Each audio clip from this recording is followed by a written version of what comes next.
Assalamualaikum warahmatullahi wabarakatuh. Selamat pagi semua. Jadi hari ni you all kena tengok video untuk bab 2 ni. Okey, lepas tu saya akan bagi jawab soalan dekat dalam Google Classroom. So please dengar betul-betul video dan jawab soalan, hantar sebelum kelas kita habis. Okey, jadi hari ini kita nak belajar bab 2 iaitu influence of environmental factor. Jadi faktor persekitaran ni dia memainkan peranan yang penting sebenarnya dalam mempengaruhi kita punya proses pemasaran.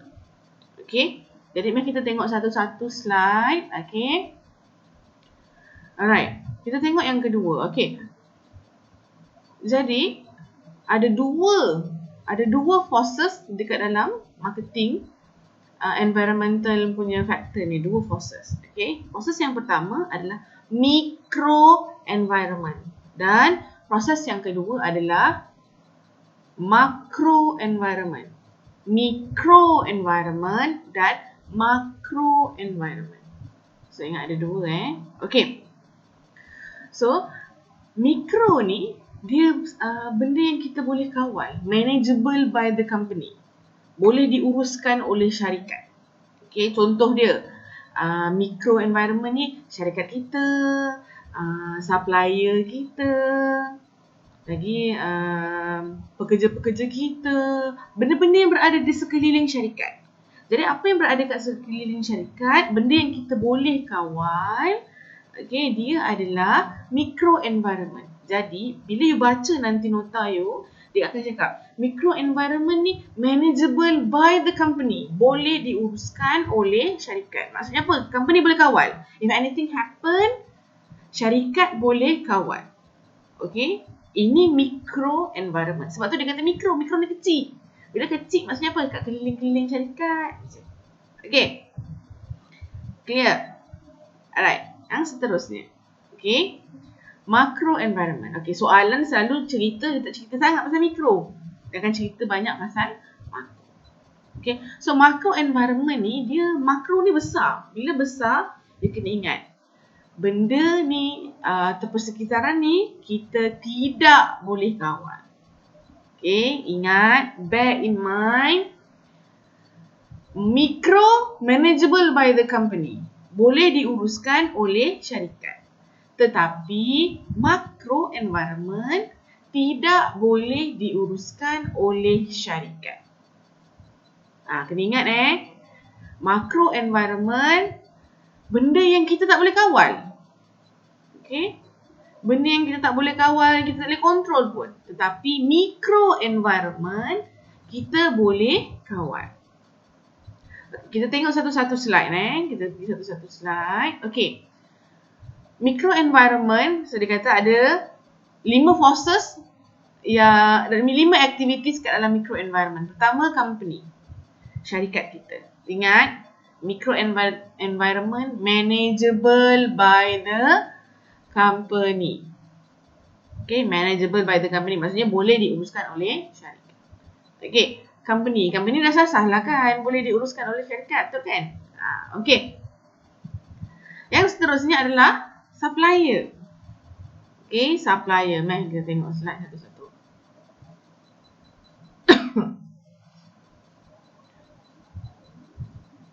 Okay, supplier. So dia kata, supplier ni dia jual barangan mentah kepada syarikat. Okay, raw material. Okay, raw material, dia jual raw material kepada syarikat. Okay, so supplier ni dia kata boleh mempengaruhi marketing effort dalam certain way. Okay, ada dalam beberapa cara lah. So dia kata assume material are supplied at high cost, it will definitely affect the company competitiveness in the market. Maksudnya apa? Supplier ni kadang-kadang hari ni harga dia RM40. Esok-esok lusa sekarang ni susah nak dapat barang lah ni, kita kena naikkan harga sebab kos pengangkutan naik, minyak naik, bla bla bla bla bla. Jadi bila harga kos naik, harga barang pun naik lah. Yang sebab tu dia kata dia akan mempengaruhi kita punya marketing. Okay. Bila kos tinggi, harga barang pun tinggi. Jadi kita nak buat promosi, kita nak jual kat orang pun kita kena jual dengan harga yang tinggi. Jadi dia akan mempengaruhi kita punya marketing proses. Okay. Sebab tu syarikat dia kena pilih betul-betul supplier dia. Dia tak boleh main sini-sini. Okay ni ada terus pilih. Tak boleh. Sebab tu kalau mana-mana syarikat pun, kalau nak beli barang ke, nak beli raw material, they have to make sure ada 4-5 quotation so that dia boleh pilih. Okay, dia akan pilih. Okay. Nak yang ni apa, ada A, B, C. B ni macam mahal sangat lah. Tak nak lah. Barang sama je dengan C, D. Macam A dengan C ni. Okay, kita tengok A dengan C lah. Which one yang offer the lowest price. Okay. Next adalah marketing channel. So marketing channel ni adalah marketing intermediaries. Okay, marketing intermediaries. Dia kata a group of interdependent firm. Okay, sekumpulan syarikat yang saling bergantung. Interdependent is saling bergantung. Okay, saling bergantung dalam proses untuk sampaikan produk kepada kita punya consumer. Okay. Contoh marketing intermediaries. Okay. Saya kilang julis. Okay. Orang kalau nak beli biskut dekat saya, takkan nak beli kilang saya kat Melaka. Okay. They have to buy dekat peruncit ataupun kedai Pak Ali, ataupun dia kena beli dekat Tesco, ataupun kena beli dekat apa? Dekat apa? Billion. Okay. Ataupun kena beli dekat Maidin. Okay. Jadi Maidin ni adalah intermediaries kepada kilang julis saya. Okay. Ini kita panggil intermediaries. Okay, marketing intermediaries. Okay. Jadi kenapa dikata intermediaries ni saling bergantung antara satu sama lain? Okay. Saya kilang julis, saya nak keluarkan biskut, saya jual pada pemborong. Jadi pemborong saya akan jual pada peruncit. Dan peruncit akan jual kepada customer. Okay. So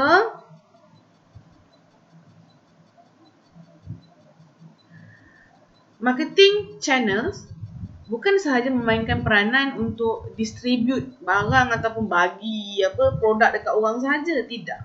Tetapi dia juga memainkan peranan untuk transport dan dia punya promotion activities.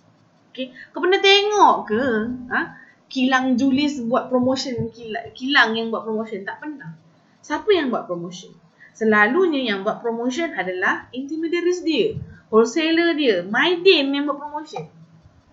Okay. Dia punya sales person dia yang buat promotion. Mana ada kilang julis buat promotion? Tak ada.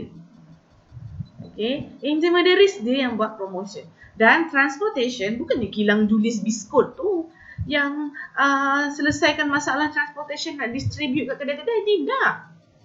Yang buat siapa? Intermediaries, wholesaler yang buat. Contoh Maidin, dia nak biskut dia, dia bukannya kilang julis hantar dekat tu, tidak. Dia ada orang tengah dia pergi ambil dekat kilang julis, dia yang selesaikan masalah pengangkutan untuk nak bawa biskut pergi dekat dekat Maidin. Okay. Sampai sini faham? Okay, so kena ingat marketing channel ni dia adalah marketing intermediaries whereby they very interdependent, saling bergantung antara satu sama lain. Okay. Alright, so jom kita tengok slide yang seterusnya. Okay.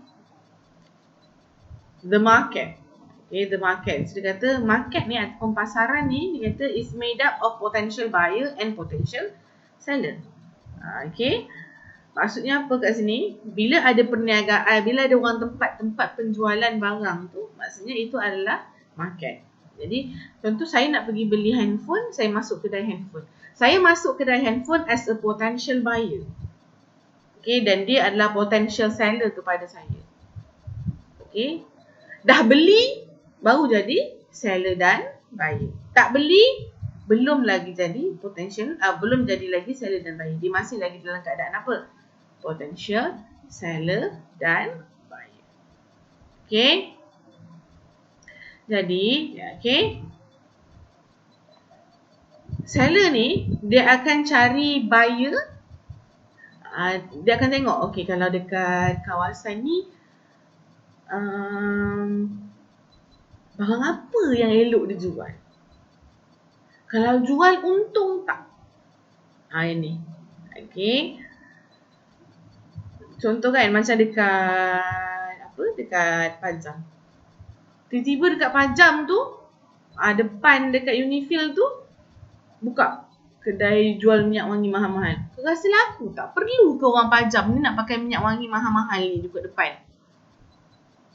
Rasa-rasa laku tak? Jadi tak perlu, tak laku. Sebab apa? Orang Pajam nak beli pergi je Ion Nilai tu ada jual minyak wangi. Tak payah nak pergi kedai eksklusif sangat kat depan college tu. So, ni nampak tak? Okay, jadi seller ni dia akan tengok, okay, apa yang diperlukan masyarakat masa tu ataupun potential buyer dia. Katalah kat kawasan college, dia kata tahu budak-budak ni memang kuat makan, tak pernah hanya kenyang, lapar je. Jadi kalau buka kafe ni, kemungkinan besar ni laku ni. Sebab apa? Diperlukan oleh budak-budak. Tak pun buka kedai photostat dekat luar. Dekat betul-betul depan college. Kedai photostat diperlukan oleh awak. Kan orang nak photostat nota lah kan, photostat buku lah, apa benda semua kan. Sebab apa? Masa tu, kat kawasan tu, dia punya potential buyer dia perlukan benda. Okay. Jadi market ni ada 5 jenis market. Kita ada consumer market, kita ada business market, reseller market, government market dan international market. Masih faham? Okay. Jadi saya akan continue. Kita akan habiskan slide kita ni. So that you can hear my slide. Okay.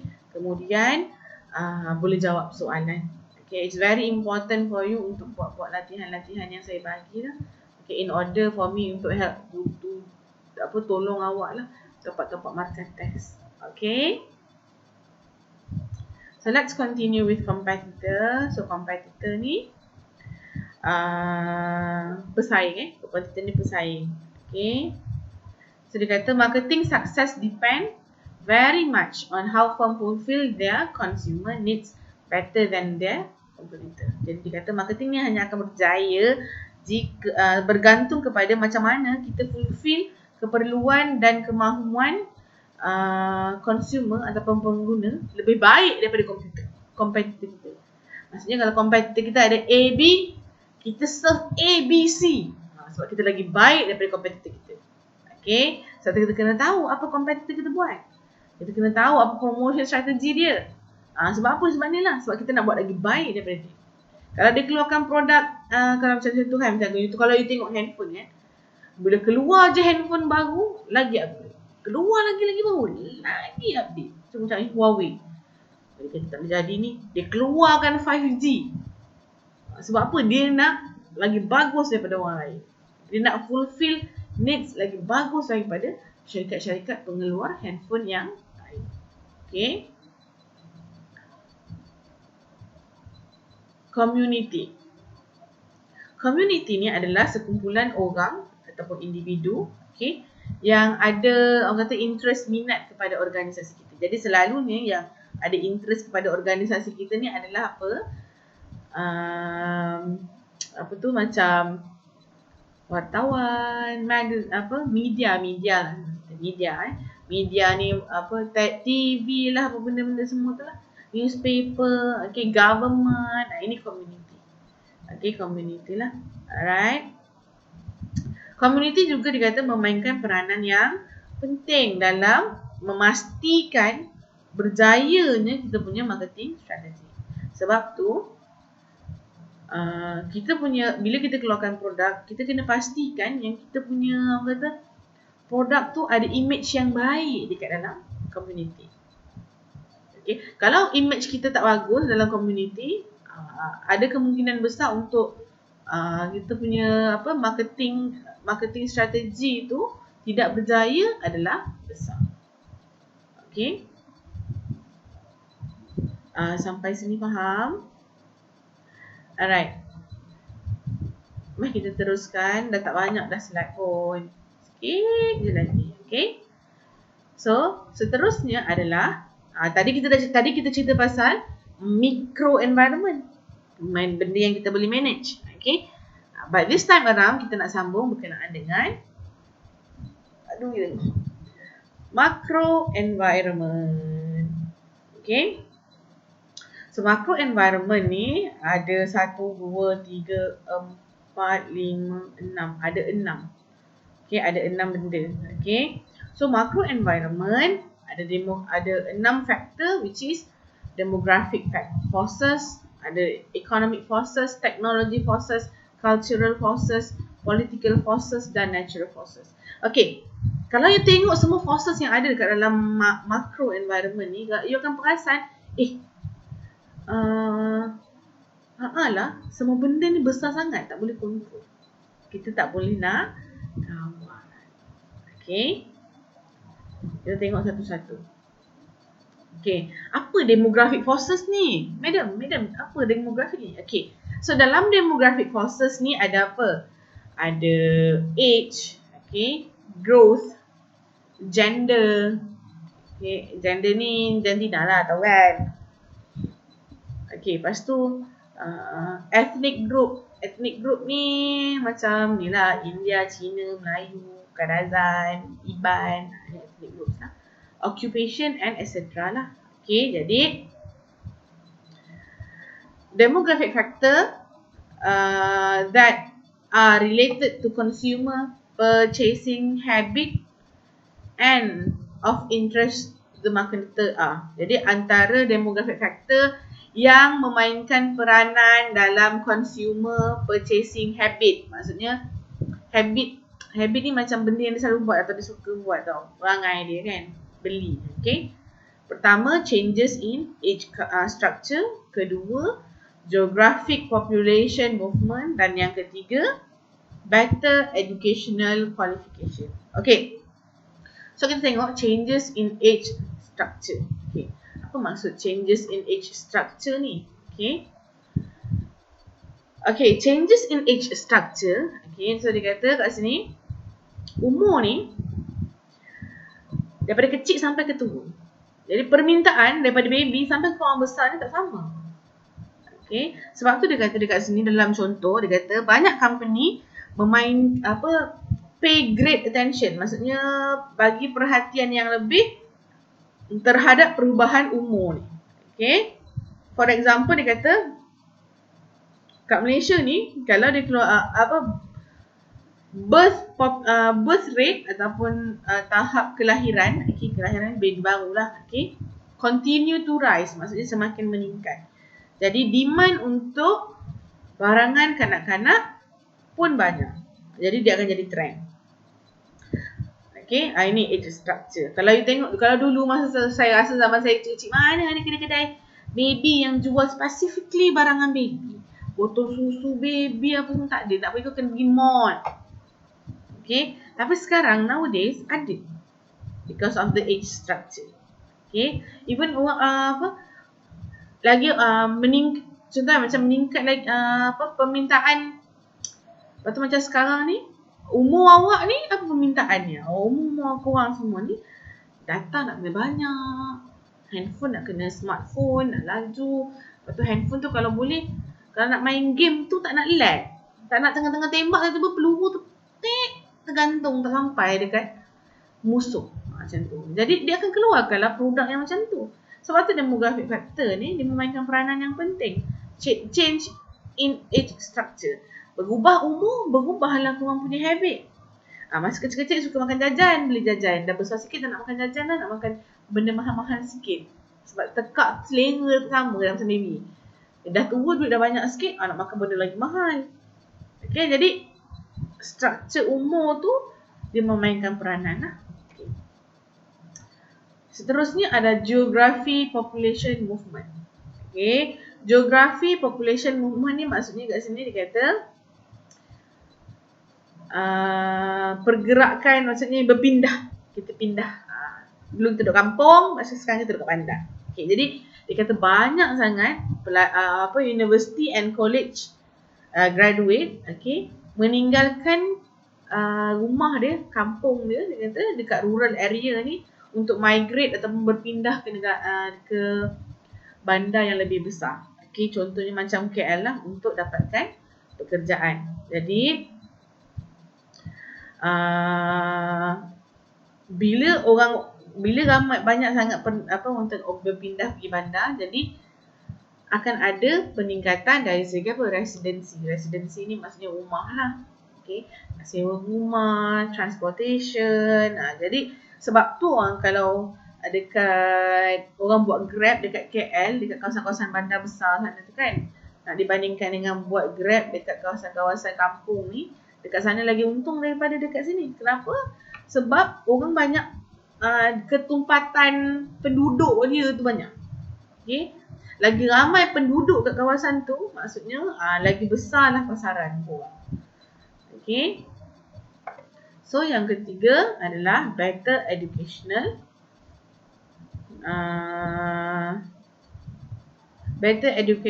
qualification. Okay, bila better sekarang ni kebanyakannya orang Malaysia ni dia dah start ada education ataupun dia dah start belajar tinggi. Okay, kalau orang dulu tak ada, orang sekarang ni je. Jadi bila macam tu, demand untuk produk yang lebih berkualiti, sebab dia lebih berkualiti ni lebih tinggi. Kenapa? Sebab dia dah ada ilmu, dia tahu nak cari kat mana maklumat-maklumat tu. Okay, sebab tu produk-produk macam komputer lah, business magazine lah, academic magazine lah, dan etc. ni ada permintaan yang tinggi. Kalau dulu orang tak kisah pun. Zaman saya kecil tak pakai tab. Wah, sekarang ni yang ada tab. Budak sekarang belajar pun pakai tab. Ada apps lagi untuk budak sekarang. Buku teks pun pakai online. You nampak dia punya perbezaan. Sebab apa? Higher education qualification. Orang yang uruskan tu ada higher education. Jadi permintaannya akan jadi berbeza lah. Okay. Alright, seterusnya adalah economic forces. Okay, economic forces. Dia kata economic situation mempengaruhi consumer purchasing power dan spending behavior. Ada satu kena ingat sekarang ni ekonomi Malaysia ni mengalami masalah. Kita ada masalah dengan masalah ekonomi. Ekonomi kita tengah tak stabil. Okay, dengan keadaan PKP sekarang ni, jadi ramai orang yang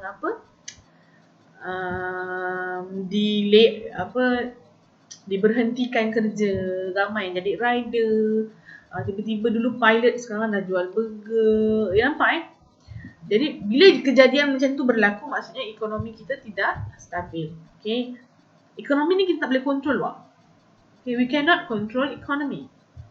Okay, jadi bila ramai orang diberhentikan kerja, purchasing power pun kurang. Sebab apa? Orang tak ada duit.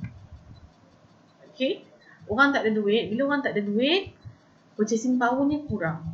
Okay, jadi spending behavior pun dah berubah. Kalau dulu nak beli apa pun beli je sebab duit ada. Tapi bila duit tak ada, kita akan jadi berjimat. Kalau ada barang yang murah, kita akan beli yang murah.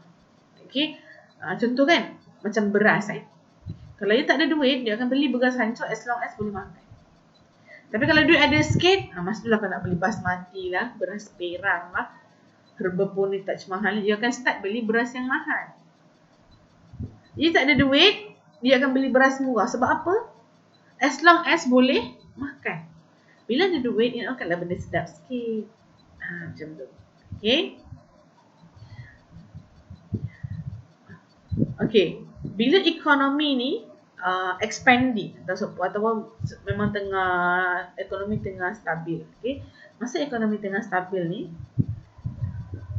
purchasing power akan meningkat.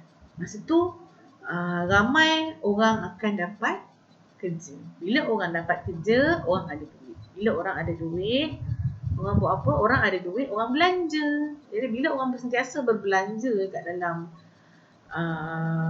dalam ekonomi dalam Malaysia ni, jadi ekonomi kita makin bagus lah, blooming lah, expanding lah. Okay.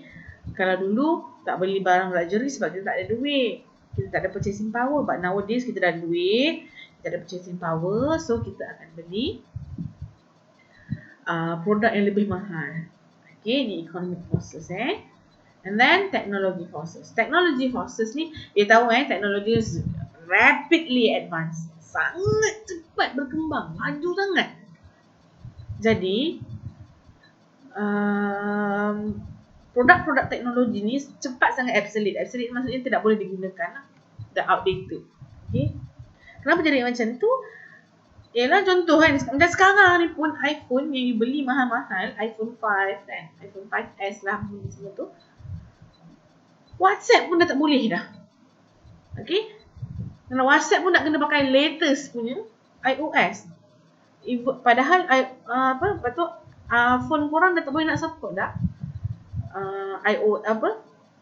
WhatsApp punya yang terbaru dengan iOS yang baru. Nampak tak cepat sangat obsolete. Walhal tak adalah lama pun iPhone tu, lamalah juga iPhone 5 tu. Tapi iPhone kot canggih. Okay, cepat sangat obsolete. Sebab apa? Sangat sophisticated. Sekarang ni kita barulah hegeh-hegeh nak 4G, orang dah 5G dah main laju. Okay, kita ni dekat Malaysia ni Unify yang digembar-gemburkan laju tu lembab. Okay, slow je. Alright, sebab tu dia kata teknologi ni cepat sangat booming. Jadi kalau kita invest kat dalam teknologi punya produk dia akan cepat obsolete. Okay. Lepas tu kita ada cultural forces. Cultural forces ni apa maksud dia? Kebudayaan. Okay. Jadi dia kata individu ni akan behave seperti apa yang dibesarkan dalam culture dia. Contohnya India dia ada, bila orang India dia ada kepercayaan dia ada cara dia dibesarkan yang tak sama dengan cara orang Cina dengan orang Melayu. Sama juga dengan orang Melayu, dia ada culture yang dia dibesarkan yang tak sama dengan orang Cina dengan orang India. Okay, so benda tu kena check balik. Okay, kena tengok. Jadi benda tu dia memainkan peranan dalam punya marketing. Okay. So sebagai marketing manager, kita kena aware pasal consumer punya culture. Okay. Kenapa kena tahu? Supaya bila kita keluarkan produk kita dapat image yang baik. Okay. Contoh. Okay, contoh.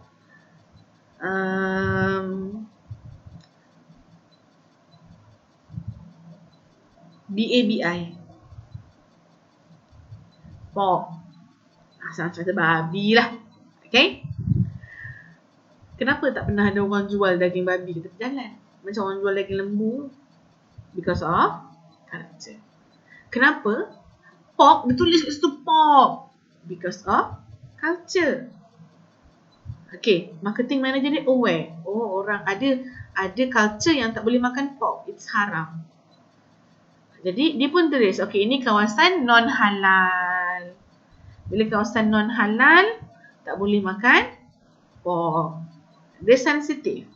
Okay. Dia mengambil tahu. Dia aware berkenaan dengan consumer. Okay. Political forces. Political forces ni politik lah. Okay. Politik ni dia kata laws and government law. Laws ni undang-undang dan government agencies that influence the company operation and marketing effort. Okay. Contoh kan macam kilang Honda dekat Melaka. Kilang buat kereta dekat Melaka tu kan. 100% pekerja di dalam kilang Honda adalah warga negara Malaysia. Syarat kerajaan Melaka dan kerajaan Melaka, kalau kau nak buka kilang kat sini boleh, tak ada masalah. Syarat dia satu, you kena hire warga negara Malaysia, tak boleh ambil pekerja asing. That is syarat dia. Undang-undang dia. Jadi dia mempengaruhi operation kilang Honda. Jadi semua dalam kilang Honda tu majority is Malay, India dan Chinese. Mana ada Bangla ke Nepal ke, tak ada. Sebab apa? Polisi dia macam tu. Okay. And last but not least adalah natural forces. Okay, natural forces ni dia kata kita berkenaan dengan alam semula jadi lah. Alam semula jadi. Okay, jadi bila kita concern syarikat kita ni ambil berat terhadap alam sekitar. Okay, alam sekitar semula jadi. Jadi kita ni ada macam apa, good image lah. Okay, good image. Jadi dia kata sebab sekarang ni kalau awak tengok banyak sangat NGO yang apa orang kata yang sangat menitik beratkan berkenaan dengan environment. Okay. Alright, so habislah bab 2. Tolong dengar attentively, dengar betul-betul. Okay. Tak faham, boleh tanya saya, tak ada masalah. Okay. Okay. Saya ada sediakan soalan dekat dalam Google Classroom. Okay. Tolong buat dan hantar sebelum jam 9.30. Boleh?